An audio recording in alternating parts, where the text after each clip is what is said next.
The bases loaded jam in the ninth. They beat the Reds 4-2.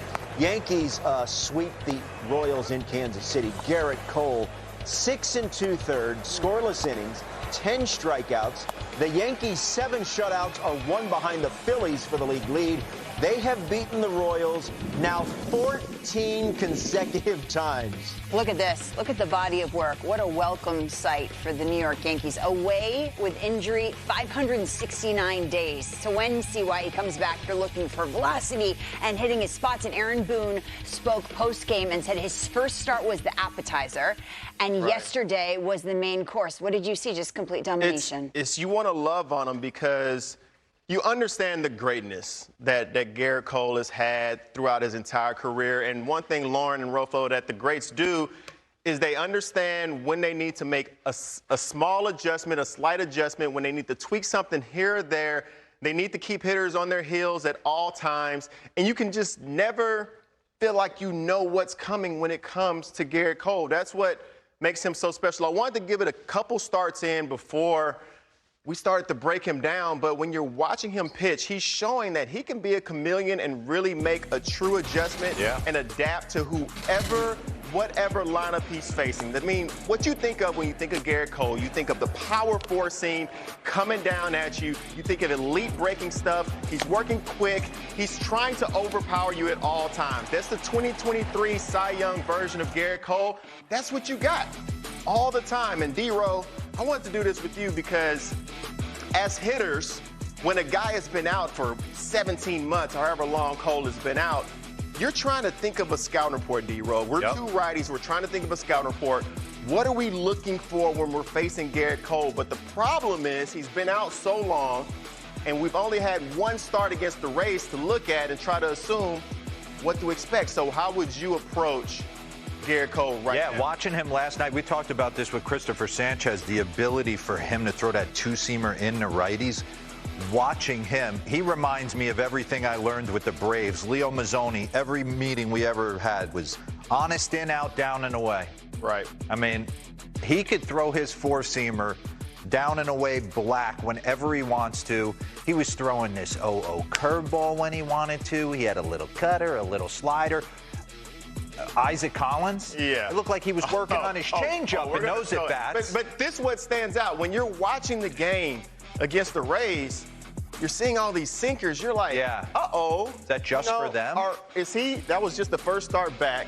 Is he not trusting the four-seamer? Does he feel like he can't drive his fastball? So if I'm going to the game, it's like, okay, maybe he's not going to have the heater. Let's sit. He drove it last night. He drove it last night, and he still had questions about if he can drive it more. Let's go ahead and get to it. It stood out to me. Watching, I want to really just go through specific at-bats against the Royals and show that he was literally able to do whatever he wants to do. This is the first inning, so you're trying to find your way. You're trying to feel your way through a game, see what's working, see what's not working. Going at Bobby with the fastball, up, down, finish you with a heater down. It's like, okay, that's a driven heater for me. Oh yeah, he's giving you a pitch to hit. Lane Thomas, I'm attacking you, heater. Like, guys for the Royals, they found themselves guessing, and they're assuming he's going to go to the off-speed. It's like he's inside. Hold on, pause this. This was good morning, good afternoon, good night. It's honestly, D-Ro, like Gerrit Cole is inside your mind. And it's like he understands what you're thinking, what you're looking for, and whatever you're looking for, he's throwing the exact opposite. He absolutely undressed Caglione all night long. You're walking back as Jack Caglione. We've all had this at bat as a young player. You're like, clean it up. The only thing you can think of after I got to be better. As you're walking back is, at least I saw the kitchen sink. I know. I saw everything. We saw heater down, right off of that curveball that starts in the same spot, drops off the table, and then go to the slider. Yeah, he showed you 3 pitches, and you didn't have a chance at any of them. His breaking ball had like light, like depth, and some snap on it last night. Isaac Collins, I was watching this at bat, and something stood out to me as I was watching it. I said, man, this looks like a different Gerrit Cole to me. I don't remember that changeup. Dude's hitting 9th in the lineup, and he's messing with a changeup. I didn't remember that changeup, and I went back to 2024. This is the changeup I remember with Gerrit Cole, D-Ro. His changeup was 88. 89 miles an hour. He was throwing 98, 99, but off of that, he would play with the changeup, but it was still firm to where if I was hitting against him, I would say, okay, everything's going to be hard as long as it's not the breaking ball. Yeah. Even the changeup is close to 90 miles an hour. 84. Yeah. Now he's playing with 84, D-Row. So he's played with his changeup. I don't know if he's played with his grip at all, but you're seeing more. It's dropping more and it's running more. And it stood out to me because it's like, I just don't remember Gerrit Cole having that pitch. And this is what the greats do once again.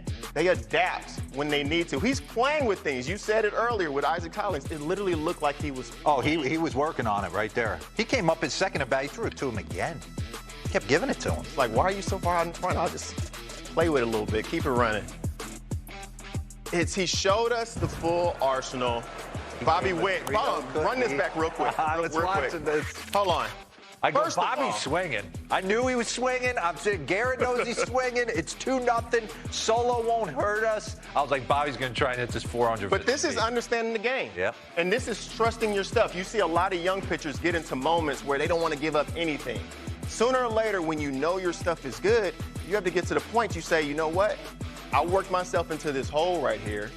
Sometimes I need to still challenge somebody, but when I challenge them, I still can make a quality pitch. Exactly. So you don't have to throw this ball right down the middle. You have to throw a strike, absolutely, but still force hitters to hit your pitch. If they're in counts, force them to hit your pitch, and that's what the great pitchers do. Pasquantino, as soon as you want to get aggressive, I'll force you to hit my pitch. You're never giving in. Salvador Perez absolutely works him right here. First pitch, hook. Let's get a strike. Second pitch, he's throwing the changeups to the lefties and the righties now.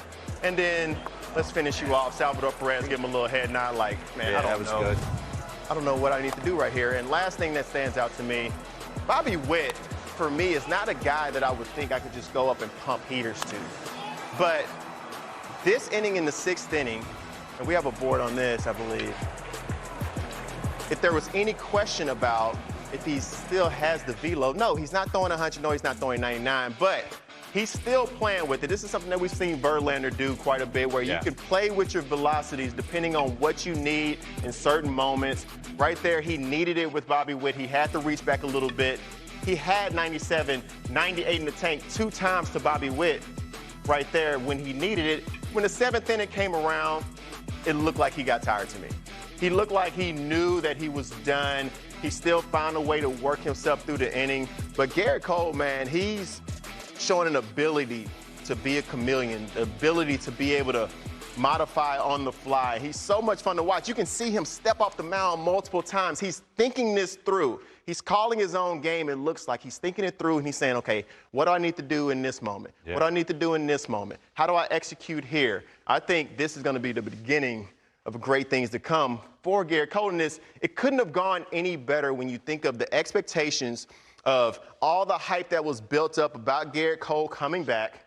Then you see Fried get beat up a little bit. Now he steps in seamlessly and picks up the slack. It's extremely impressive. As I'm watching the Skybox, guys, if he's right, Fried comes back right. Cam? And Schlittler? Yeah. Now, that's why Gerrit Cole is in your mind as a tape. I mean, name me a better rotation in the last. Like, you're going back like Halladay, Cliff Lee, those kind of guys, back to the Braves days. I mean, this is a Warren and Weathers, they'll throw a good outing at you as well. So you're in trouble. There's a lot to like. It's one of the reasons why the Yankees... control room just said, wait till they have Jordan.